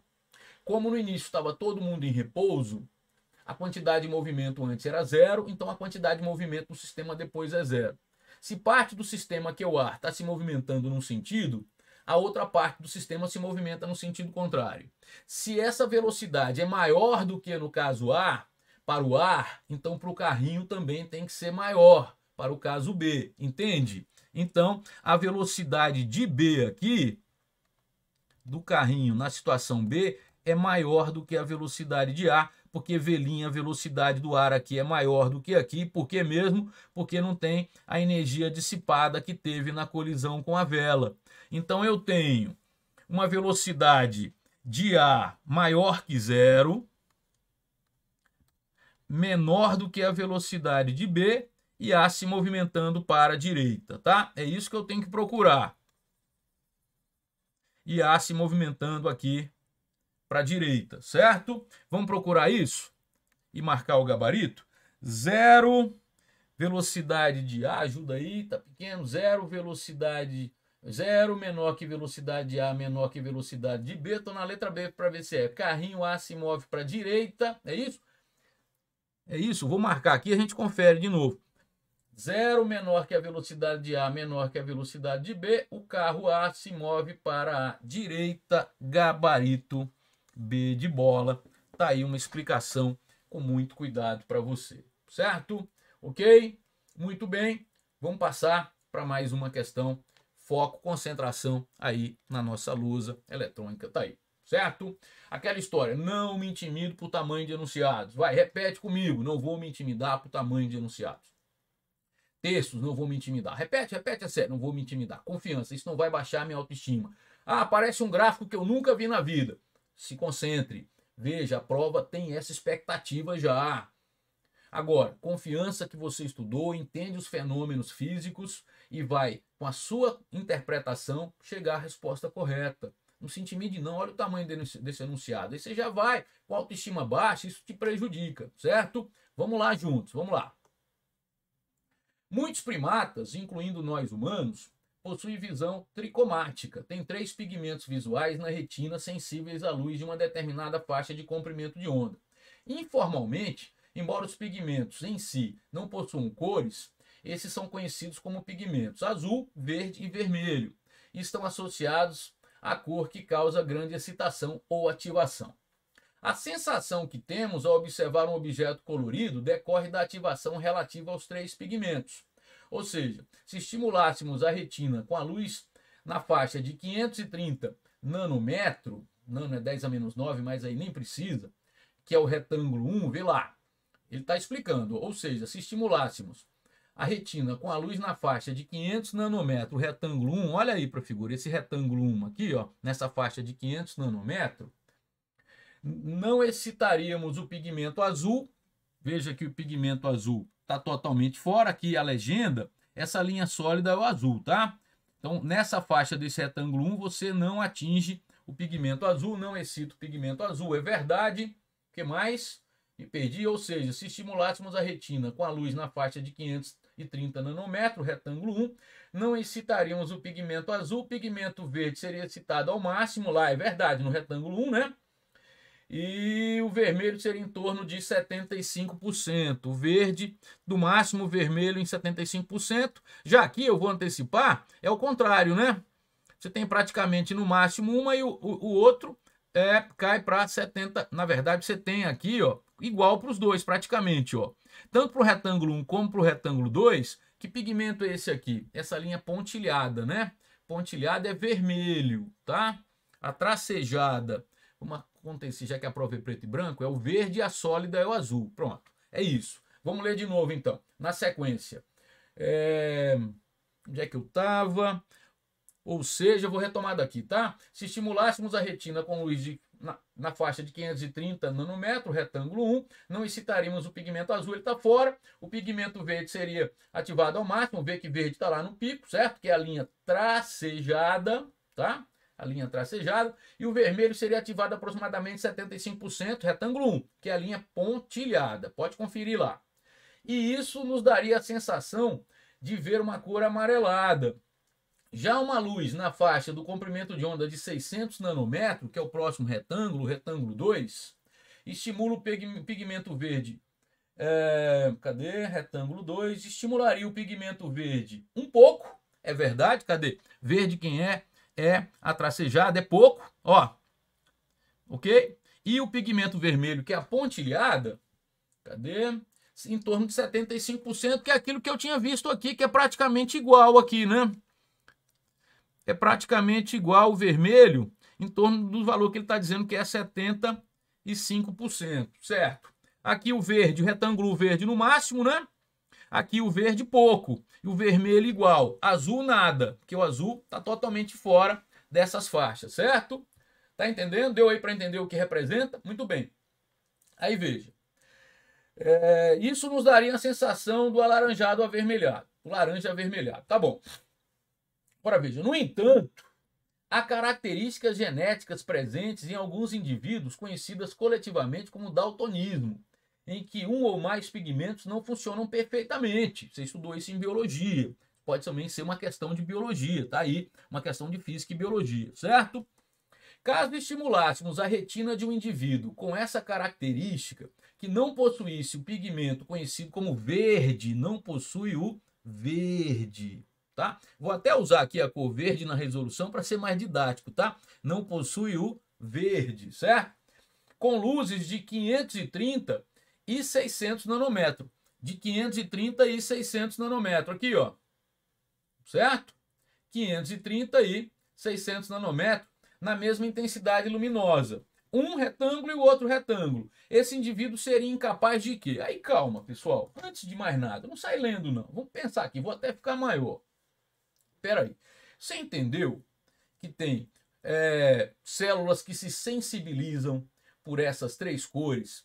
E aí nós estamos dando a cor vinculada à célula, embora ela não tenha essa cor, verde, azul e vermelho. Se preferir numa ordem mais legal, R de vermelho, G de verde e B de azul, em inglês, RGB, sistema RGB. E aí o que acontece? Ele te dá um gráfico onde, de acordo com o comprimento de onda que ele está vinculando a cor, há uma ativação, certo? Veja que esse gráfico 1, a cor azul está totalmente fora. Como é que eu sei? Que é a linha sólida. Você tem que olhar para a legenda, senão não funciona. A linha sólida é o azul, está totalmente fora do comprimento de onda do retângulo 1. Nesse comprimento de onda do... Estou olhando para o retângulo. Nesse comprimento de onda do retângulo 1, vê lá, a linha tracejada, que é o verde, está lá no topo. E a pontilhada está em torno de 75%, que é o vermelho. Já no retângulo 2, o verde está bem embaixo, tá? E o vermelho está praticamente no mesmo 75%. O azul está fora dos dois, certo? Entende isso? Agora, você vai estimular um cara usando o retângulo 1 e o retângulo 2, na verdade, o retângulo, luz de comprimento de onda na faixa 1 e na faixa 2, e esse cara, ele não se sensibiliza pelo verde, certo? Ele não se sensibiliza pelo verde. Então, o verde não acontece para ele, tá? Tranquilo aí?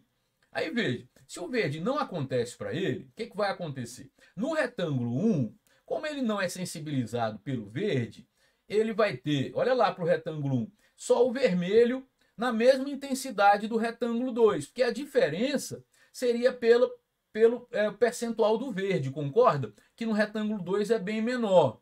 Você entende isso? O azul está totalmente fora dessa faixa, certo?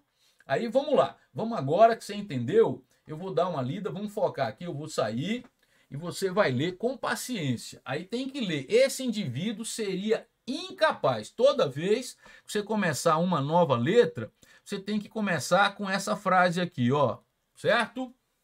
Vou destacar aqui para você com mais ênfase. Toda letra você tem que começar com essa frase. Então vai lá. Letra A. Esse indivíduo seria incapaz de identificar o comprimento de onda do amarelo, uma vez que não possui o pigmento verde. Olha, identificar, ele identifica. Se você iluminar com amarelo, ele vai dizer que recebeu luz. Identificar é uma coisa, fazer a distinção é outra. O amarelo é uma mistura de vermelho, ele receber luzes vermelha e verde. Ele não se sensibiliza pelo verde. Ele não vai dizer que é amarelo, mas ele identifica porque ele recebe o vermelho, ele identifica que está recebendo luz. Ele identifica? Sim, ele não faz a distinção, certo? Então cuidado com essa frase A, ela é perigosa. Talvez seja um distrator mais perigoso aí. B. Esse indivíduo seria incapaz de ver o estímulo de comprimento de onda laranja, pois não haveria estimulação de um pigmento visual. Mas o laranja não tem o vermelho, e o vermelho ele não consegue ver, então ele vê sim. Aqui em cima de novo, ó. Ei, cuidado com ver. O problema está em fazer a distinção. Eu não entendi. Se você jogar, olha só, uma onda que tem um comprimento de onda laranja, ele vai se estimular? Vai acontecer o estímulo? Vai, porque ele vai ser estimulado por que cor? Vermelha. O laranja não vai, o vermelho não vai junto com o verde? O verde não estimula, mas o vermelho estimula. Então há o estímulo? Há o estímulo. Ele está dizendo que não há o estímulo. Não há é a distinção, certo? Letra C. Detectar ambos os comprimentos de onda, uma vez que a estimulação dos pigmentos estaria prejudicada. Aí ficou muito difícil, né? Não, aí está muito errado. Por quê? Porque o vermelho ele detecta. O vermelho ele detecta. E o fato de não ser estimulado pelo verde, ele detecta sim o vermelho, certo? Letra D. Visualizar. Esse indivíduo seria incapaz de visualizar o estímulo do comprimento de onda roxo, já que se encontra na outra ponta do espectro. Tem nada a ver. Nós estamos falando, veja, dessa faixa dos retângulos 1 e 2. Não, aí viajou na maionese, tá? E na letra E, lê de novo. Vamos lá agora, ó.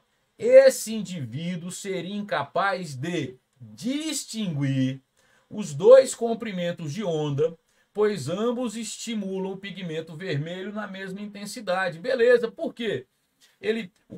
Você não consegue fazer a distinção entre os dois comprimentos de onda. Ele poderia fazer a distinção, talvez até pela intensidade do vermelho, mas não é o caso porque acontece na mesma intensidade. O verde não sensibiliza e o vermelho está na mesma intensidade, então ele é incapaz de fazer a distinção dos dois comprimentos de onda. Aí é correto. Agora dizer que ele não se estimula, que ele não detecta, aí é errado, tá? Muito cuidado. Tem distratores perigosos aí, portanto, questão de alto nível de interpretação, zero conta, gabarito, vamos marcar, resposta correta, aí está, letra E. Tá aí, show de bola. Aí está, pessoal. Tranquilo? Tá gostando? Se inscreva no canal, vamos fortalecer o nosso canal, ative as notificações. Vou colocar muito material. Se você está gostando, dê o seu like, isso vai nos ajudar, tá bom? Vamos lá para mais uma. Tá mais perto do fim agora, tá? Um projetista deseja construir um brinquedo que lance um pequeno cubo ao longo de um trilho horizontal e o dispositivo precisa oferecer a opção de mudar de velocidade de lançamento. Para isso, ele utiliza uma mola e um trilho onde o atrito pode ser desprezado conforme a figura. Para que a velocidade de lançamento do cubo seja aumentada 4 vezes, o projetista deve... Peraí, vamos entender esse brinquedo? Como é que é a jogada, hein? Pelo que eu estou entendendo. Vou simplificar aqui, tá? Ele comprime a mola, deforma a mola, né? e nesse momento a mola tem uma deformação diferente de zero, ele está segurando, e aí ele destrava o brinquedo, a mola se restaura, volta então ao seu tamanho natural, e o brinquedo vai lá com uma velocidade diferente de zero, já que não tem atrito. É isso. Veja lá, aqui é o instante inicial, o instante final. Quem que realiza trabalho, pessoal? Você se lembra dessa teoria? Aqui, ó. Quando só realizarem trabalho forças conservativas, vou relembrar isso contigo. Quando só realizarem trabalho forças conservativas, a energia mecânica do sistema permanecerá constante. Se só realizarem trabalho forças conservativas. Se preferir, dá no mesmo. Se for nulo o trabalho das forças não conservativas, a energia mecânica vai ser constante. Que forças atuam aí? Atuam peso, normal e elástica. Peso, normal e elástica. Só que peso e normal são perpendiculares ao deslocamento, não realizaram trabalho. O trabalho da normal e do peso, esses trabalhos são nulos porque essas forças são perpendiculares ao deslocamento. Que força que realizou o trabalho? A força elástica, porém a força elástica é conservativa. Isso quer dizer que só realizou o trabalho uma força conservativa, a energia mecânica permanece constante, portanto eu posso afirmar que a energia mecânica do sistema inicial é igual à final. No início, pessoal, não há velocidade. Opa, peraí. Aqui, ó, corrige, tá? A deformação é diferente de zero, tá? A mola está comprimida, certo? Sem isso aqui, sem essa correção, a gente erra, tá? Eu falei, terminei não colocando diferente de zero. A mola está comprimida, o objeto está encostado à mola, tá? Para que depois ele possa se desprender e ir embora com certa velocidade. No início, relembra, a energia mecânica é a soma da cinética com a potencial. Não tem diferença de altura, a potencial gravitacional está fora, então na jogada é a potencial elástica. No início tem energia potencial elástica, porque a mola está comprimida, então K delta x2 sobre 2 é a energia mecânica inicial. E não tem cinética, porque a velocidade é zero. No fim, a mola voltou ao tamanho natural, a potencial elástica é zero, perdeu o contato com a mola, mas tem velocidade, tem energia cinética, então a energia mecânica é a cinética, mv2 sobre 2, certo? Esse 2 cai fora, e se você entender aqui, ó, dá uma olhada, a relação entre a deformação e a velocidade, elas estão em que relação? Já que as duas estão ao quadrado, e você pode, se quiser, criar uma igualdade aqui, ó, vê lá, v ao quadrado é K delta x2 sobre m, então V é, raiz quadrada aqui fica delta x, cai fora, raiz de K sobre m. Não é nenhuma fórmula não, é só você pensar. Veja que para a mesma mola, para a mesma massa, mesmo objeto, a velocidade e a deformação são diretamente proporcionais, tá? O que é que ele quer? Vamos voltar aqui. Ele quer que a velocidade seja aumentada de 4 vezes. Então, se você aumentar a deformação de 4 vezes, resolve. Por quê? Porque eu estou vendo que para a mesma mola e para o mesmo corpo, para a mesma constante elástica e para a mesma massa, a velocidade e a deformação ficaram diretamente proporcionais. Para isso aqui como constante, e é claro, para isso constante tem que ser a mesma mola, o mesmo objeto, certo? Muito bem. Vai lá, vamos ler.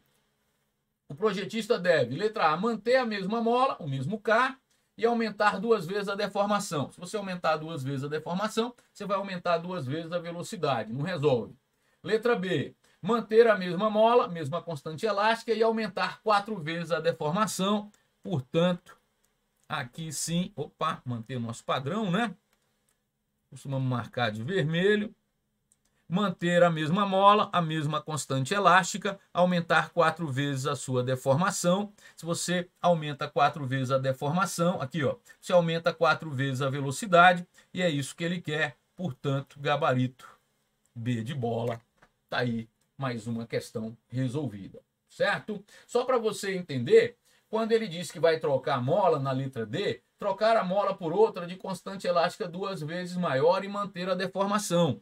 Mas se você trocar por uma de constante elástica 2 vezes maior e mantém a deformação, as variáveis são V e K, se você dobrar a constante elástica, a velocidade se multiplica por raiz de 2. Não é a resposta, não é o que você quer. E na letra E, trocar por uma mola de 4 vezes a constante elástica, mantendo a deformação, a velocidade é proporcional à raiz quadrada da constante elástica. Se a constante elástica é multiplicada por 4, a velocidade é multiplicada só por 2, tá? Então, realmente, a resposta é a letra B de bola. Ainda fiz questão de mostrar porque as outras letras estavam erradas. Tá aí, resolvida mais uma questão, tá bom? Vamos lá para mais uma. Tá chegando ao fim, vai dar tudo certo, você vai fazer um bom estudo de física, vai ficar cada vez melhor. Vem aqui. Bom, tá aí. Nossa última questão, né? Talvez você já tenha bebido suco usando dois canudinhos iguais.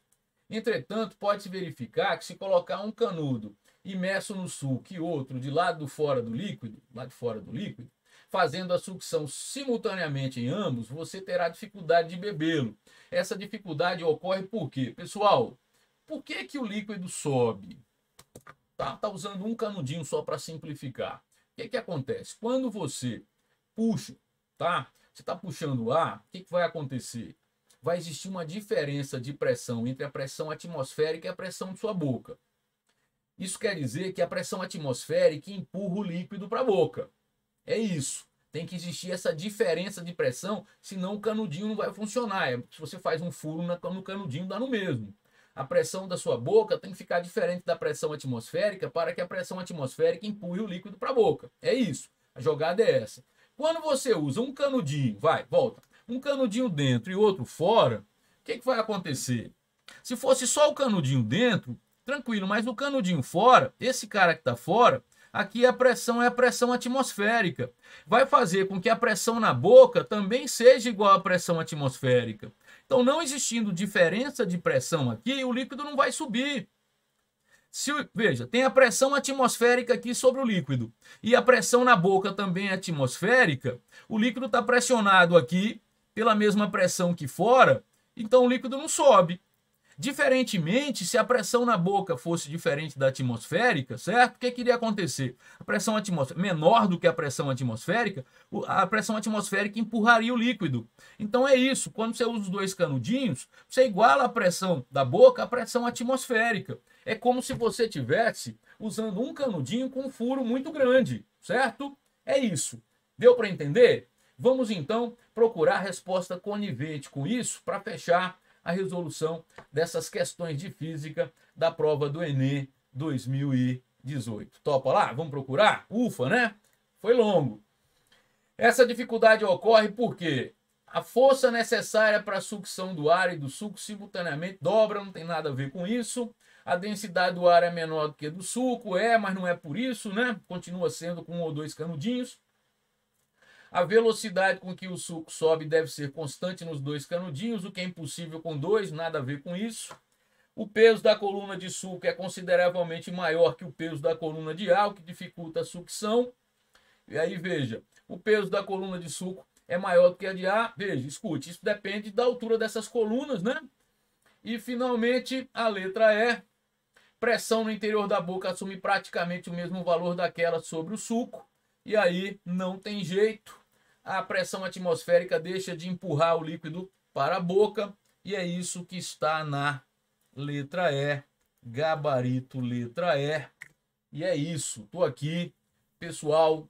Resolvi com muito cuidado. Demorou. Também foram 15 questões, tá?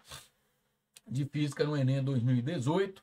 Resolvi com muito cuidado. Quando necessário, dei uma revisada. Mas é isso. Espero que você tenha gostado. Não se esqueça, se inscreva no nosso canal para fortalecê-lo. Isso vai me permitir postar cada vez mais conteúdos. Ative as notificações, porque quando eu postar um novo vídeo, você recebe essa notificação. E se gostou da aula, se você gostou do método desse professor que vos fala, pode dar um like aí que também vai nos ajudar, ok? Então, hoje fico por aqui. Muito obrigado pela atenção. Desejo um ótimo estudo para você. Até a próxima. Um forte abraço.